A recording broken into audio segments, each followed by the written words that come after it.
Welcome to another episode of Science Horror. This week I have for you a story concerning a scientist who fell under the spell of the notorious chemist and alchemist Al-Hafiz.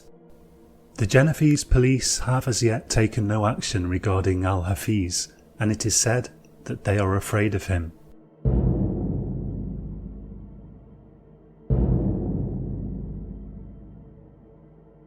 My life seemed to fall apart not gradually, but all at once. I had worked all my life for a major chemical company, eventually making senior research chemist, the highest rank available without getting into management. I had never married, I could never make relationships work. My work was my life. When they fired me, it came like a bolt out of the blue. Of course I should have seen it coming, but I didn't.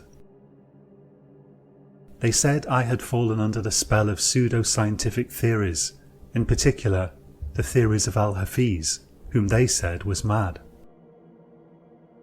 It's not even easy to fire people in the Netherlands, but somehow they managed it through sheer determination to get rid of me. They said I had misused company equipment for my own research. They had a point, to be fair. It was clear that I could not afford to carry on living in Amsterdam. Without the job, I couldn't afford the rent. Most of my money had gone into private research when it probably should have gone into a house. I should have looked for another job, but the fact is that I was bored to tears with working as a chemist. It was the sort of boredom that was so strong it controlled me. The thought of sitting in job interviews and pretending to be enthusiastic about working for another large corporation made me feel like weeping. I simply couldn't do it. Perhaps they had a point about my obsession with Al-Hafiz's theories. They were the only thing left in chemistry that truly interested me. But you can't get a job pursuing the fringe theories of an obscure renegade researcher. For some weeks I took to drinking heavily and morosely reading the old texts of the alchemists, especially the works of the Indian sage Rasanava, the Italian Trevisan, and the English alchemist George Ripley. Then I happened to hear from an old friend who I hadn't seen since my college days. Laura Griffiths contacted me, saying she was living in the northern Italian town of Bolzano, and inviting me to stay with her if I ever happened to be in Italy. Her husband had left her, she hated her job, and she, like me, was at a turning point in her life. I decided to drive down to Bolzano right away. My former colleagues wanted nothing to do with me, and I had few friends in Amsterdam who weren't connected to my work. I was lonely, and it seemed to me that a complete change of atmosphere and the company of an old friend was exactly what the doctor ordered. Rather than go straight to Laura's apartment, I decided to first visit Genoa. Genoa is on the west coast of Italy, much further south than Bolzano and not really on my way, but I had visited it once and I had become intrigued with the narrow streets of the old town, sometimes winding steeply uphill. The entire city is practically on the side of a cliff by the sea, and that appealed to me. I had an idea that I might rent a cheap apartment there and devote myself to writing. I thought perhaps I could write books on alchemy, using my knowledge as a chemist, and make a modest living that way. I divided the journey into 3 legs, stopping in Frankfurt and Basel before crossing the Alps in Switzerland and making my way down to Genoa. Parts of the journey were quite spectacular, especially across the Alps, but I found I was suffering from a certain ennui and I couldn't really enjoy it. I'm inclined to agree with Chris McCandless, who is said to have written in his journal before dying of starvation, "Happiness only real when shared." I spent 2 days in Genoa looking at apartment listings and trying to get a sense of the different areas of the town. Then I drove up through Piacenza and past Lake Garda. My knowledge of Italian isn't great, but the news on the radio seemed to be about the conflict between Russia, China and America. It said they had failed to reach any agreement and tensions were escalating sharply. Same old nonsense, I muttered to myself as I drove past the lake. Finally, I arrived in Bolzano. Laura greeted me with a bright smile, and the second I saw her, I felt a huge weight lift off my shoulders. Her smile hit me like sunshine in the middle of a storm. Bolzano is a town in a high valley on the edge of the Alps, bordering Austria. Italians and Austrians have coexisted there uneasily for a long time. The architecture is Germanic, large buildings often constructed from wood, with an impressive Austrian charm, but most of the people are now Italian. The two languages, German and Italian, mix uneasily everywhere, while in the hills nearby one can hear Ladin being spoken, and sometimes all three languages appear on traffic signs. Laura was living in a bright apartment not far from the centre of town, and working for a company that exported food and drink typical of the region, performing laboratory tests to ensure safety and quality. "I thought we could spend some time in the hills," she said. "You like walking, don't you? There are some great places to walk around here." "Sounds wonderful," I said. She showed me around the town a bit. There were many typically Germanic restaurants serving various kinds of stews and sausages and apple strudel. In the town square, a man wearing lederhosen played accordion to the tourists, and the mountains were always visible at the ends of the streets. The next day we headed into the mountains. From the centre of Bolzano there's a cable car that seems to go on for miles and takes you to the top of a nearby mountain. The cars are big enclosed things that can carry a dozen or more people at a time. As we ascended, I had a strange sense of foreboding, but the views were beautiful. It was almost as if we were flying over the hillside. At the top, we hiked for maybe 6 kilometres. Our destination was a cave that was off limits to the public, but used by mountain guides. Laura happened to have a key via her contacts in the tourist industry there. The plan was to rest and eat lunch, then make our way back via a different route, finally catching a bus back into town. We spent the whole hike alternating between admiring the view, talking about differences in European cultures, and laughing about random nonsense. For the first time in perhaps a decade, my problems seemed small and insignificant, and the world seemed full of opportunity. I suppose my problems were, quite objectively, small and insignificant, but they had been rattling around my head for far too long. It's amazing how even just one person you really get on with can make the world seem like a completely different place, a brighter and happier place. The cave turned out to be nothing like I was expecting. The entire front of it was sealed with a metal plate, but there was a door in it just big enough to get through. Inside was a kind of storeroom, complete with 4 beds and quite extensive stocks of food and water. Sometimes people stay here for even a week at a time when they're searching for missing tourists, said Laura. Usually it's just used by tour guides. If you get caught in bad weather, you can always spend the night here. The rule is you pay for what you use and leave a donation. "How far back does it go?" I said, peering into the gloom. "Several 100 metres, said Laura. "Take a flashlight, I'll show you." She led me deeper into the cave, and I could see that it curved round in a big arc, becoming rockier and generally more cave-like towards the back. Several side passages were sealed with metal plates.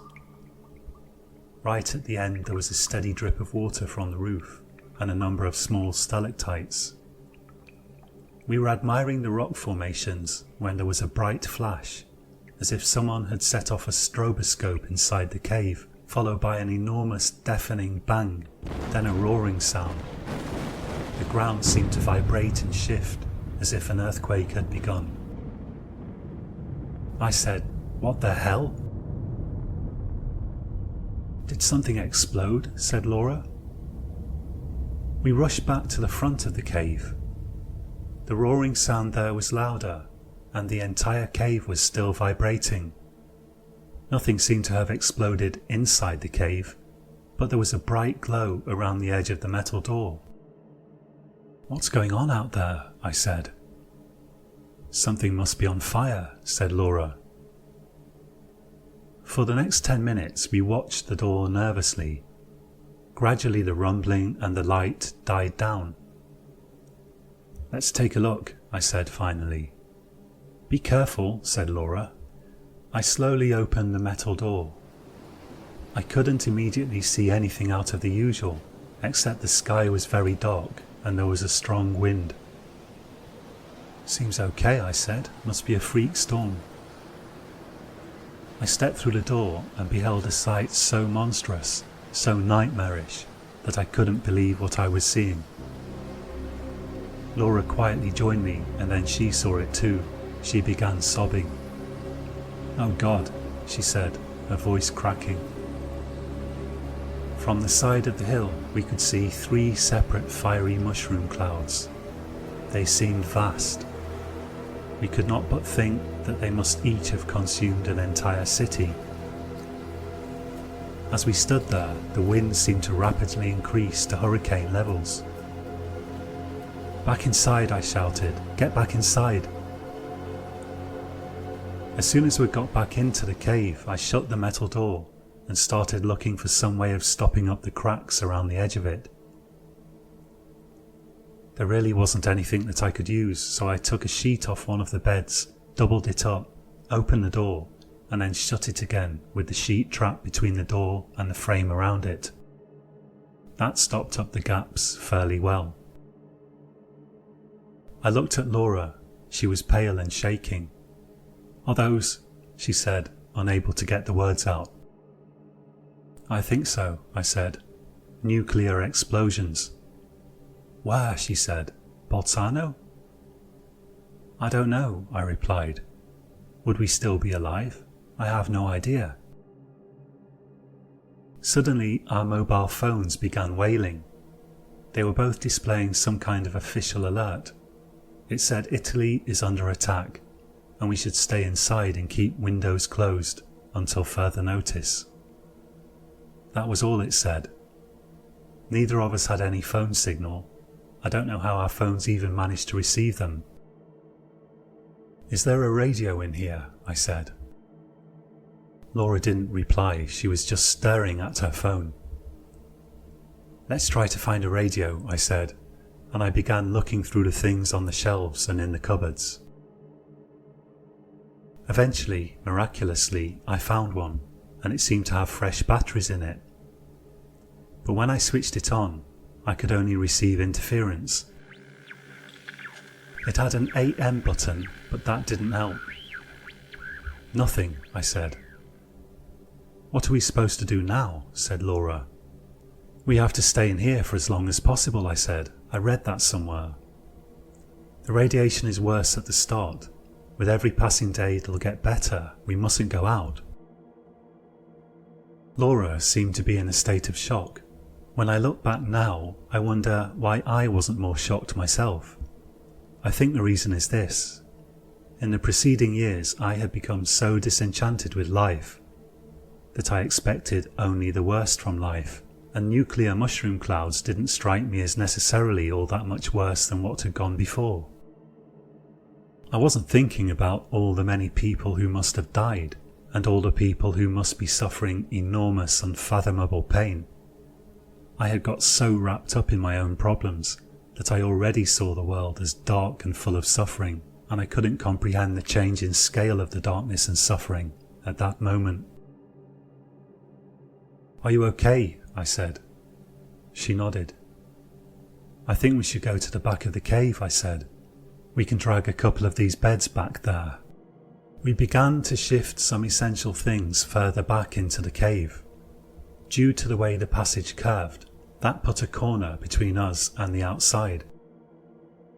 I had no idea if radiation could get through the metal plate that sealed the cave, and I didn't want to take the chance. "We have to find out what's happened," said Laura. "We can keep trying the radio," I said.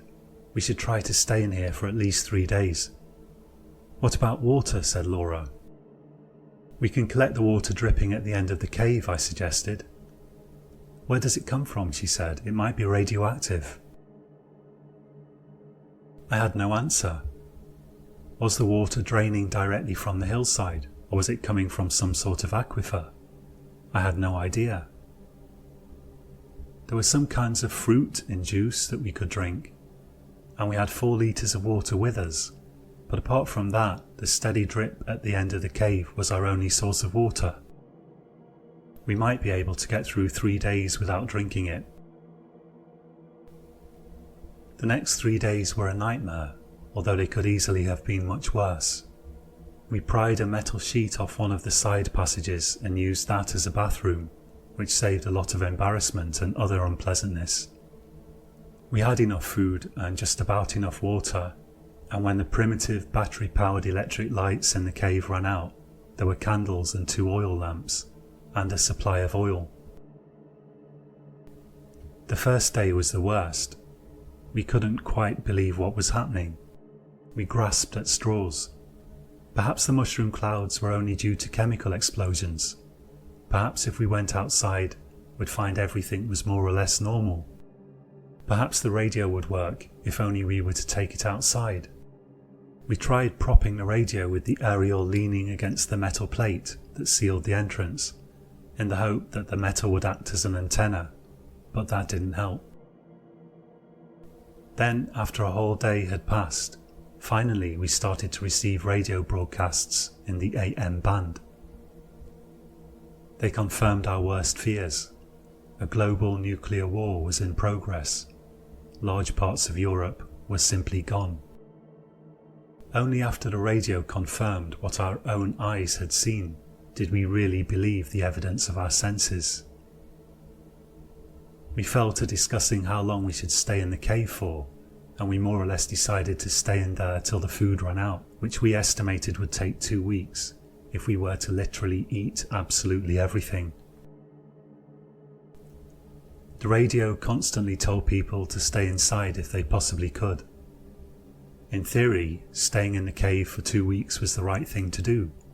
In practice, after a week in there, we were desperate to see for ourselves what was happening outside.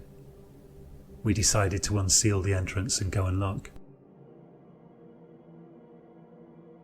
We fashioned face masks as best we could out of bed linen, hoping to stop at least larger radioactive particles from settling in our mouths. We made ourselves headscarves in the hope of preventing radioactive dust from settling in our hair. We looked ridiculous, but that no longer mattered. We also tied plastic bags over our boots, so that our boots wouldn't collect radioactive isotopes.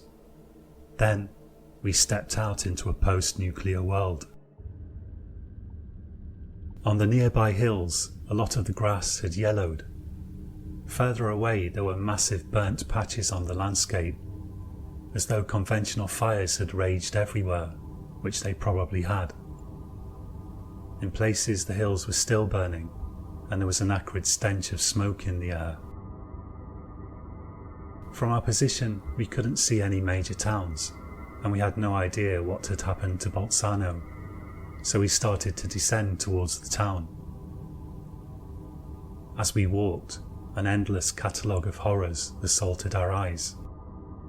The cable car that we had arrived on had plummeted to the ground, cars smashed against the hillside, bodies strewn over the grass and rocks. We came across many corpses of ramblers who died right where they were, many with eerie white eyes like cooked fish. They were less decomposed than we might have expected, as saying they'd spent a week on a hillside in summer. The radiation must have preserved them. Some corpses were horribly bloated, while others appeared scalded like cooked lobsters, red faces with white staring eyes. A fine soft dust covered the hillside, varying between grey and black. We tried to stick to the paths and avoid kicking it up as much as possible. We wanted to run back to the cave, but we were driven on by a terrible curiosity coupled with a desire not to spend any more time in the dark, not really knowing what was happening, tortured by our imaginations. Finally, we were able to look down on the town. It was still there, but many buildings had collapsed, and many were still burning. As we got closer, we saw that the streets were strewn with the wreckage of cars, and there were bodies everywhere. "There's a supermarket on Via Crispi," said Laura. "They have food and water. Let's try to get there." "Via Crispi," I repeated, and I started to laugh. Laura began to laugh too, then her laughing turned into sobbing, and then back into laughing again. When we reached the town, we found endless dead bodies and not a single living soul apart from a dog, who barked at us and then ran off. "What killed them?" said Laura. "I have no idea," I said. "Everything's destroyed," she said. I tried to make a joke, but I found my mouth was too dry to get the words out properly, and I dissolved into a fit of coughing mid-sentence. "Look on the bright side, we no longer have to pay tax. We'll never have to fill out." "Drink some water," said Laura, passing me a bottle we'd filled from the drip at the back of the cave. The streets were full of cars that had crashed as if their drivers had suddenly fainted. About a quarter of the cars contained corpses, many slumped over the steering wheel. As we approached the supermarket, Laura began to vomit convulsively. "Come on, we have to get inside," I said. She staggered on down the street while I tried to hold her up and keep her moving. The automatic door of the supermarket was standing half open. Inside we found 7 people in a state of decomposition. The smell was unbearable. "It won't be so bad in the back," I said. We found a door that led into storerooms at the back of the supermarket. There was a little office room there too. The rooms were all empty. I helped Laura sit down on the floor in the office. Then I had to go and throw up. When I got back, Laura seemed barely conscious. I decided to go and look in the supermarket to see if I could find anything there that might help us. Medicines, or at least juice that we could use to hydrate ourselves. I picked up some UHT orange juice, some bottles of mineral water, and a bucket. As is typical of Italian supermarkets, there were no medicines of any kind. When I returned to the office, Laura was lying very still, covered in vomit. I thought she was sleeping, but when I tried to check her pulse, I couldn't find any. I held my ear to her mouth to see if I could hear breathing. As far as I could tell, she wasn't breathing. I started being sick again into the bucket. My throat and stomach hurt like hell, and I felt like someone was stabbing needles into my eyes. The room started spinning around me. At some point, I passed out. When I woke up, I was lying on a low divan. The room seemed completely unfamiliar. The walls were hung with strange oriental tapestries, and bizarre sculptures lined numerous shelves and plinths. As my gaze shifted downwards, my eyes settled on a man inhaling something from a Turkish pipe, sitting cross-legged on a carpet decorated with elaborate geometrical designs. I realised that I didn't feel sick or ill at all. "Well," said a voice. The voice belonged to a man of Arabic or perhaps Turkish appearance, with a short, thick black beard and piercing blue eyes. He was wearing a white shirt of unusual design with no collar. I grabbed his arm. "Laura," I said, "you've got to help Laura. I think she might be dead." The man looked at another man standing next to him, and they began laughing. The other man appeared Chinese and was dressed in a blue suit. "Don't worry about Laura, my friend," said the first man. "Do you know where you are?" I sat up. They didn't stop me. I felt fine but confused. Above all, I wanted to know where Laura was. "No, where am I said. "You are in Genoa," said the man. "I am Al-Hafiz. This is Dr. Weng." Suddenly the memory flooded back to me. I had gone to Genoa. I had searched for the notorious chemist Al-Hafiz, and I had found him. I had spent a whole evening talking about chemistry and alchemy with Al-Hafiz and his friends, including Dr. Weng. Al-Hafiz had told me of a drug that the ancients claimed allows people to see the future. It had been discovered after extensive archaeological research in Egypt. I had said I'd be interested in trying it. They had given me the drug the next day, around noon. I had inhaled a carefully measured dose of the drug's curling white vapours from a pipe. "What time is it?" I said. "It's 12:30, said Dr. Weng. "In the afternoon," I said. "Tuesday?" They laughed again. "Yes," said Al-Hafiz. "You have been, shall we say, away with the fairies for half an hour." "Tell us," said Dr. Weng. "What did you see?" I slumped back against the wall. "A nuclear holocaust," I said. "A terrible war. Everyone was dead. Is that really our future?" "One possible future out of many," said Al-Hafiz. "Listen, why don't you join us for lunch? We're going for a pizza."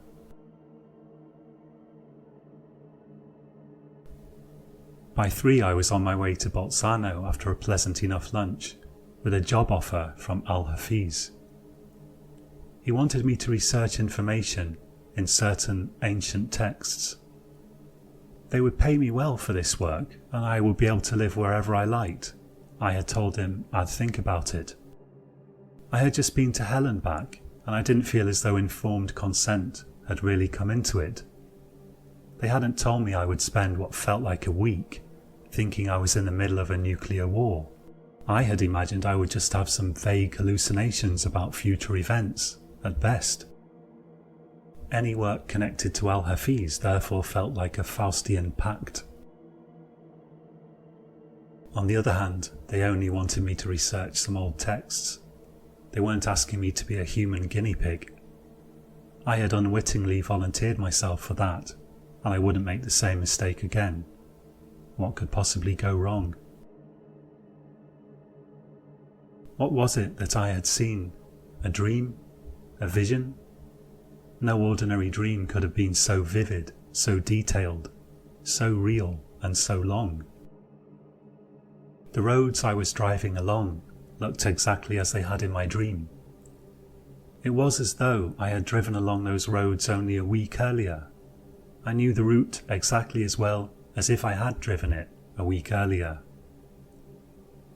The thought occurred to me and I switched on the radio. The news was talking about the situation between Russia, America and China. The newsreader said an agreement had been reached. At that moment, the car moved past the side of a mountain in the distance on my left, and the rays of the afternoon sun shone into the car.